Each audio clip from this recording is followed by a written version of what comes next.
poor the family is, there are people out in the community, there are people who care about them. Secondly, we also tell them when we have our gift-giving program in December, again, we do it for different schools. We gather these children based on the list of the principal in terms of who are involved in the lunch feeding program covered by the government. But then it's only lunch, so the kids who haven't had breakfast, when they come to school at 7 o'clock, they have about 4 hours to wait with empty stomachs.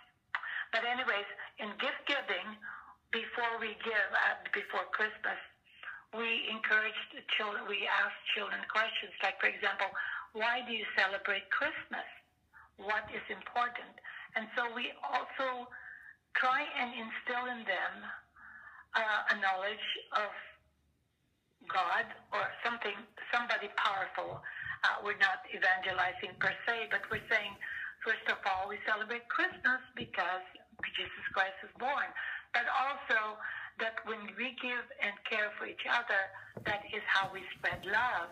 So, by doing things, we show our values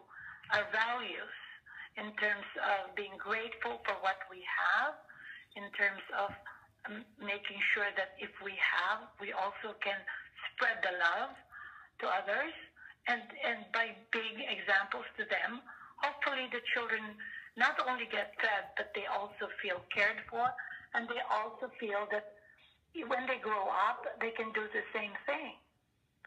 We always say, and I will say this, I said we were lucky enough to go to school and finish our education, so we would like you to do that too, because now we live outside of the country, but we have better lives, and therefore we are able to help others.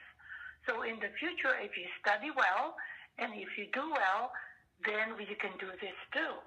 So, it's not only giving materially, but also being good examples to people, to children, that perhaps if they study well, they can also do things for others and make them happy, because for us, if they see that we're happy doing things for them, hopefully they will imbibe the values, which is just basic human values of caring for others other than yourself.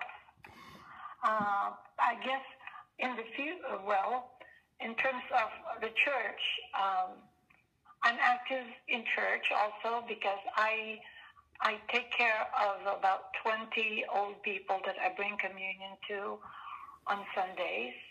And some of them have passed away. There used to be 30. But again, it's reaching out to those who have left, to those who have no one who will visit them.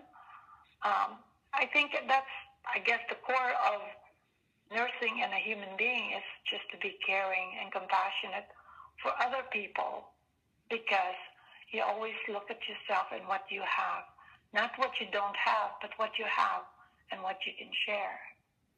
Very beautiful and truly inspiring. We really always love to listen to RHODORA Maligalig as she tells you the stories and her experiences about charity work and gift giving. Now, finally, we'd like to ask RHODORA how she keeps healthy. As a nurse, we would like to request for some healthy tips, like what is healthy living and healthy lifestyle? How can we live for a long time to serve for a long time? I think, I'm not really, I really should be exercising more, but what I find, I used to, I don't know, I always say, oh yeah, I'll exercise or whatever, but I used to, and I hope to get back, go for an hour walk in the morning, and I zigzag my neighborhood. And I also, as a nurse, I think, and as someone who's been so busy, I can't just do one thing. So when I do my walking exercise, I also say my prayers. I complete the rosary and the chaplet, and then I leave 15 minutes to talk to God. In my mind, I'd say, okay, now what are we doing today? Or then I would say, I need help with this. Or if there is something or someone who seems to be upsetting me, I say, okay, I need help so that I can take this negative thinking away.